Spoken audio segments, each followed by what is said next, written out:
नमस्कार, मैं हूं आपके साथ मयंक। आज 7 तारीख है और देखिए बहुत बड़ी खबर आ रही है। ईरान ने स्ट्रेट ऑफ हॉर्मुज में 2 जहाज़ों को मिसाइल से निशाना बनाया है और 2 जहाज़ों को सीधा मिसाइल से हिट किया है। बेहद अहम खबर। और ये सब कुछ कब हो रहा है? जब अली खामनेई साहब के जनाजे की तमाम रस्में अदा की जा रही हैं।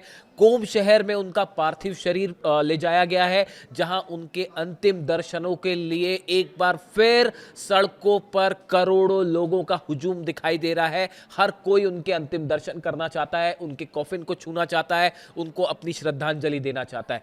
इस बीच में देखिए, मैंने आपको पिछले 2 वीडियोस में इस बात को बताया था कि हॉर्मुज में तनाव बढ़ रहा है। तमाम लोगों का शायद यह मानना था कि अभी जनाजे की प्रोसेस जारी है, इस बीच में किसी तरह का कोई हमला नहीं होगा या ईरान की तरफ से कोई एक्शन देखने को नहीं मिलेगा। लेकिन मैंने आपको बार बार ये बात कही कि स्ट्रेट ऑफ हॉर्मुज में स्पेशल कमांडोज तैनात कर दिए गए हैं, मिसाइल्स तैनात हैं और तनाव देखने को मिल रहा है और कभी भी कुछ हो सकता है। और देखिए, वही बात निकल के सामने आई। ओमान के पास 2 जहाजों को आईआरजीसी ने हिट किया है। जो खबरें हैं, ओमान के पास से गुजर रहे तेल टैंकर को देखिए, इसमें से एक ऑयल टैंकर था और एक कमर्शियल शिप था। अब देखिए, गौर करने वाली बात यह है कि ये दोनों चीजें, एक ऑयल टैंकर और एक कमर्शियल शिप, ये स्ट्रेट ऑफ हॉर्मुज को पार करने की कोशिश कहां से कर रहे थे? ओमान के पास से। यानी कि उस रास्ते से जो अमेरिका ने बनाया है, एक नया रास्ता खोजने की बात कही जा रही है और वो ओमान के पास से क्रॉस करने की कोशिश कर रहे थे, जिसको लेकर बार बार ईरान की तरफ से मना किया गया कि अगर आप जहाजों को यहां से ले जाना चाहते हैं तो आईआरजीसी की जानकारी के साथ ही लेकर जाएं। ईरान की परमिशन के बिना किसी जहाज को निकालने की कोशिश ना की जाए। ईरान ने हर बार यह कहा कि केशम आइलैंड के पास से होते हुए जो रूट पहले से चला आ रहा है, इसी को फॉलो किया जाए, यहां से जहाज निकाले जाए। लेकिन एक बार फिर चोरी छुपे अमेरिका ने ओमान के पास से जहाज निकालने की कोशिश की और यह भी बताया जा रहा है कि अमेरिका के 2 जहाज इन टैंकर्स को और इस कमर्शियल शिप को सुरक्षा भी प्रदान कर रहे थे और उसे बिना ईरान की जानकारी के निकालने की कोशिश थी। नतीजा यह हुआ, आईआरजीसी की तरफ से मिसाइल्स दागी की गई और देखिए, ये ड्रोन अटैक नहीं था। बताया जा रहा है ये अबू मेहदी मिसाइल्स थी जो फायर की गई, या फिर इससे रिलेटेड क्या अंडर वाटर ड्रोन था, खुलासा अगले वीडियो में मैं करूंगा। लेकिन ये मिसाइल अटैक था। ये शाहिद 136 से हिट नहीं किया गया, ये मिसाइल अटैक था और दोनों ही जहाज़ों को सीधा हिट किया गया। अमेरिका के जहाज़ कुछ नहीं कर पाए और ऑयल टैंकर और कमर्शियल जहाज़ जो है, दोनों धू धू कर जल रहे हैं। दोनों में आग लग गई। 2 अमेरिकी अधिकारियों ने बताया कि ईरान की आईआरजीसी ने हॉर्मुज स्ट्रेट में कमर्शियल जहाज़ों पर 2 मिसाइलें दागी। ये ऑयल टैंकर और कमर्शियल जहाज़ जो है उस मिसाइलों की चपेट में आए और दोनों जहाज़ों को बड़ा नुकसान पहुंचा है। ये जानकारी जो है वो अमेरिका के अधिकारियों की तरफ से दी गई है। अब देखिए, गौर करने वाली बात क्या है। अमेरिका की तरफ से लगातार ये कोशिश हो रही है कि किसी तरह से स्ट्रेट ऑफ हॉर्मुज में जिस एरिया में माइंस बिछी हुई हैं, देखिए जो रास्ता खुला हुआ है वो केशम आइलैंड के पास से है, यानी ईरान के पास से हुए क्रॉस करना होगा स्ट्रेट ऑफ हॉर्मुज को, ये बात ईरान कह रहा है। बीच में माइंस बिछी हुई है। दूसरा रास्ता जो ओमान के पास का है, अमेरिका की कोशिश ये है, देखिए अमेरिका इस बात को समझ चुका है कि जो माइंस बिछी हुई है वो उसको नहीं हटाया जा सकता। ये बात जो है, ये बात साफ हो गई है कि जो माइंस बिछाई गई हैं, उस माइंस को बिना ईरान की मदद के वहां से नहीं हटाया जा सकता। बात नंबर 1। बात नंबर 2 ये है कि ये जो माइंस है, इसको हटाने के लिए अगर अमेरिका ने किसी तरह की कोशिश की या जापान की मदद से, जो शिप वहां से आया था उसकी मदद से, या यूरोप की मदद से किसी तरह की कोशिश की गई, तो यह हॉर्मुज में सीधा जंगी हालात पैदा कर देगा। फ्रांस और यूएई की तरफ से भी इस तरह की बात आई, उसको भी ईरान ने खारिज कर दिया कि कोई दूसरा जहाज हम यहां नहीं आने देंगे और ये माइंस अगर हटाना है तो हम हटाएंगे। मैं आपको पहले भी ये कह चुका हूं कि जिस दिन हॉर्मुज से माइंस हटी, ये बात को ईरान भी अच्छी तरह से समझता है। मैं फिर से रिपीट करूं आपको, देखिए ये कुछ वॉर स्ट्रेटेजीज होती है जिसको आप समझ सकते हैं, उसको ये आप थोड़ा सा अगर अध्ययन करें तो इस बात को समझेंगे कि अगर ईरान ने माइंस हटाई स्ट्रेट ऑफ हॉर्मुज से, अमेरिका मौका ही नहीं देगा, फौरन हमले हो जाएंगे। इसलिए अमेरिका का पहला मकसद, इस एमओयू का एक बड़ा मकसद यह है कि किसी तरह से स्ट्रेट ऑफ हॉर्मुज से माइंस हट जाए। अमेरिका के डिस्ट्रॉयर्स तैयार हैं, 17 के 17 डिस्ट्रॉयर्स जो वहां गए थे वो आसपास मौजूद हैं। जिनसे कभी भी स्ट्राइक हो सकती है। और ईरान चूंकि जो है आईआरजीसी इस बात को लेकर अलर्ट है, वो मैंने आपको पहले ही बताया कि पूरे ईरान की मिलिट्री जो है वो अली खामेनी साहब के दिखाए हुए रास्ते पे ही चल रही है, तो वो इतनी आसानी से तो माइंस हटाएंगे नहीं, वो हमेशा एक कदम आगे रहे। अली खामेनी साहब अमेरिका के हर राष्ट्रपति से कई कदम आगे चले, इसीलिए 6 राष्ट्रपति मिलकर उनको नहीं झुका पाए। और अब जब उनकी शहादत भी हुई है तो शहादत ने पूरे ईरान को एकजुट कर दिया है, ईरान को नहीं पूरी दुनिया को एकजुट कर दिया है।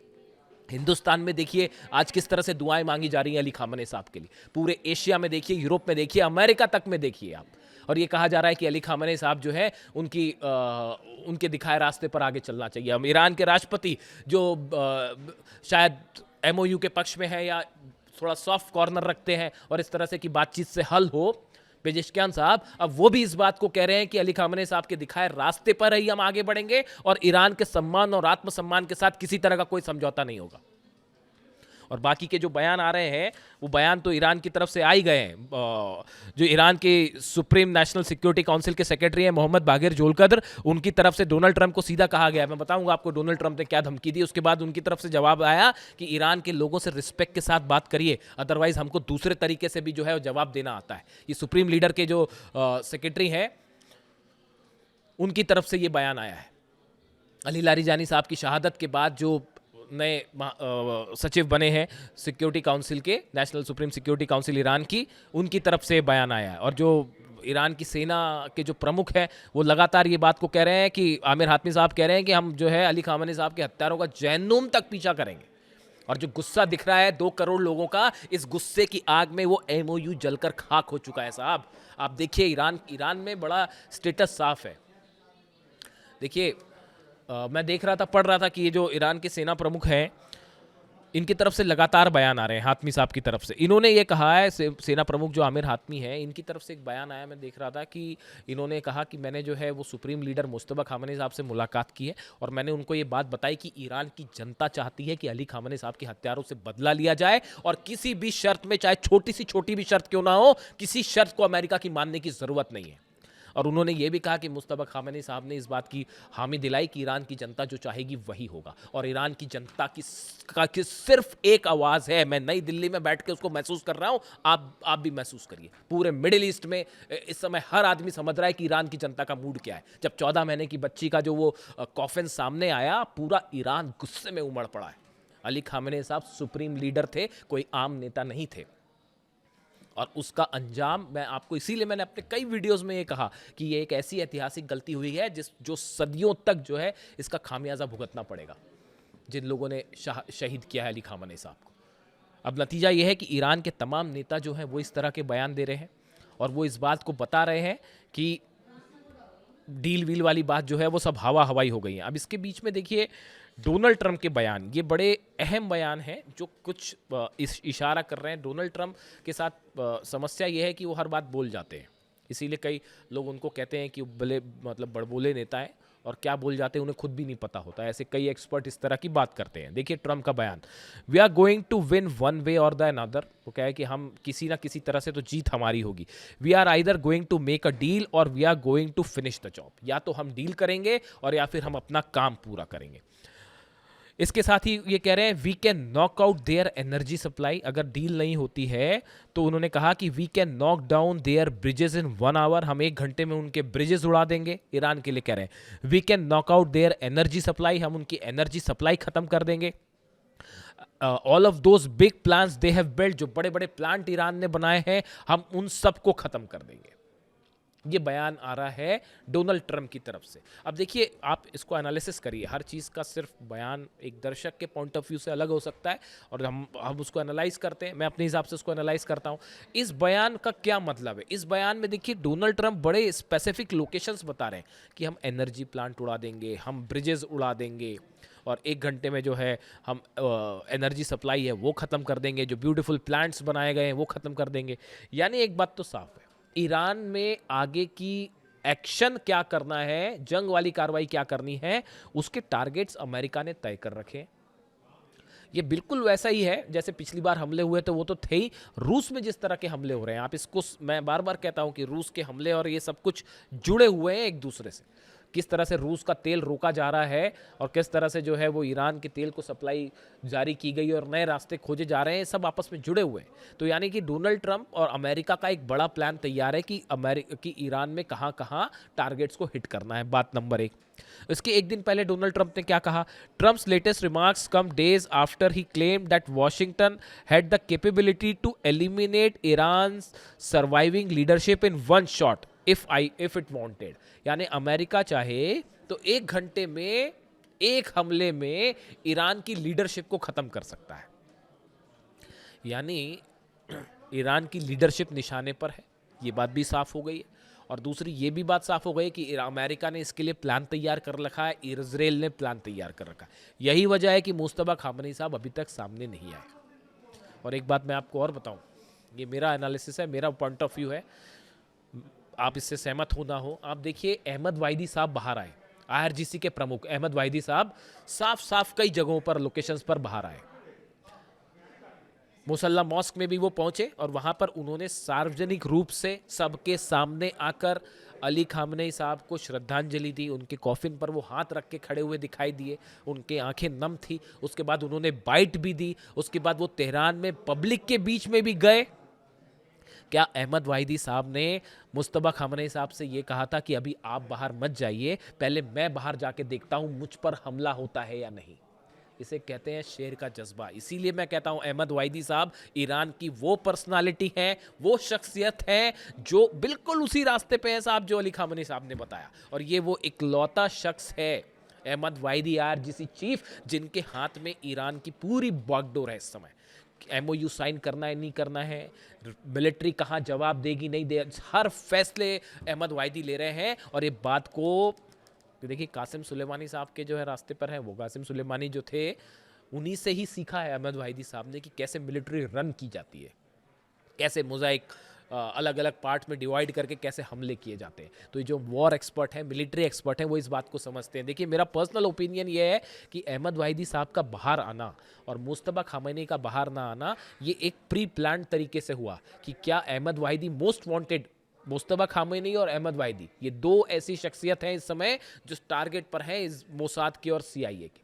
तो अहमद वाहिदी साहब पहले बाहर आए कि आप पहले बाहर मत आइए, कहीं आप पर निशाना ना हो, मैं बाहर जाके पहले देखता हूं मुझ पर निशाना साधा जाता है या नहीं, मुझ पर हमला होता है या नहीं। यानी वो अपने सुप्रीम लीडर को अपनी शहादत देने के लिए भी तैयार है। इसे कहते हैं जज्बा। ये ईरान के कमांडर्स में है। कितने सारे कमांडर शहीद हुए, कोई फर्क पड़ा ईरान को? एक शहीद हुआ, दूसरा खड़ा हो गया। ये जज्बा है। इस जज्बे के आगे, इस भावना के आगे, क्या तो टॉम हॉक मिसाइल और क्या F-35 और क्या F-16 सब के सब फेल है भाई। ईरान को कोई नहीं हरा सकता। आप देख लीजिए, जो वॉर एक्सपर्ट हैं वो समझते हैं कि 40 दिन में नहीं कर पाए, आप कुछ नहीं कर सकते, चाहे जितनी धमकियां दे लें। देखिए, हम मुद्दे पे आए फिर से, यानी डोनाल्ड ट्रंप की धमकियां। और डोनाल्ड ट्रंप की धमकी आई कि भैया जो है we will finish the job. उसने जॉब क्या फिनिश, वो ईरान ने ठोक दिए 2 जहाज। यानी आप देखिए कितना एग्रेसिव अप्रोच कि अगर आप ये सोचते हैं कि जनाजा का प्रोसेस चल रही है तो ईरान हमला नहीं करेगा, तो 2 गैर मतलब ईरान की इच्छा के खिलाफ हॉर्मुज से जहाज निकालने की कोशिश की गई, ठोक दिया ईरान ने 2 कदम आगे। अब देखिए, आज की रात बताया जा रहा है कि अमेरिका की तरफ से साफ है कि अमेरिका इसका बदला लेगा, इसमें कोई शक नहीं है। और अमेरिका की तरफ से स्ट्राइक हो सकती है, भले जनाजे को निशाना ना बनाया जाए, लेकिन जो आइलैंड्स हैं वहां पर हमले हो सकते हैं। बड़ी तैयारी में है ईरान, मिसाइल्स रेडी हैं, शिप्स रेडी हैं, छोटी बोट्स रेडी हैं। और ये माना जा रहा है कि करीब 50,000 सोल्जर्स एक्स्ट्रा भेज दिए गए हॉर्मुज में। यानी साहब MOU वाली बात दूर है, जंग तय मानी जा रही है। और इस बीच एक बार फिर हॉर्मुज जल रहा है। और ईरान में जो गुस्सा देखने को मिल रहा है अली खामनेई साहब की शहादत को लेकर, वो आवाज़ें आप देखिए। कोम में उनका पार्थिव शरीर रखा गया है, जमकरन मॉस्क भी ले जाया जाएगा। वो जमकरन मस्जिद जहाँ पर जब लाल झंडा फहराया जाता था और अली खामनेई साहब के कहने पर फहराया जाता था, तो दुश्मन जो फहराया जाता था तो दुश्मन जो है वो कांप जाते थे। आज उसी मॉस्क में जो है अली खामनेई साहब का शव वहाँ पर रखा गया है और करबला भी ले जाया जाएगा और मशहद में उन्हें दफनाया जाएगा। तो ये प्रोसेस जो है अलग चल रही है। पूरा ईरान में एक तरफ गम है और दूसरी तरफ भयंकर गुस्सा। ये इशारा कर रहा है कि एक बड़ी जंग शायद शुरू ही हो चुकी है। जो भी अपडेट होगा आप तक पहुँचाऊँगा। Thank you so much.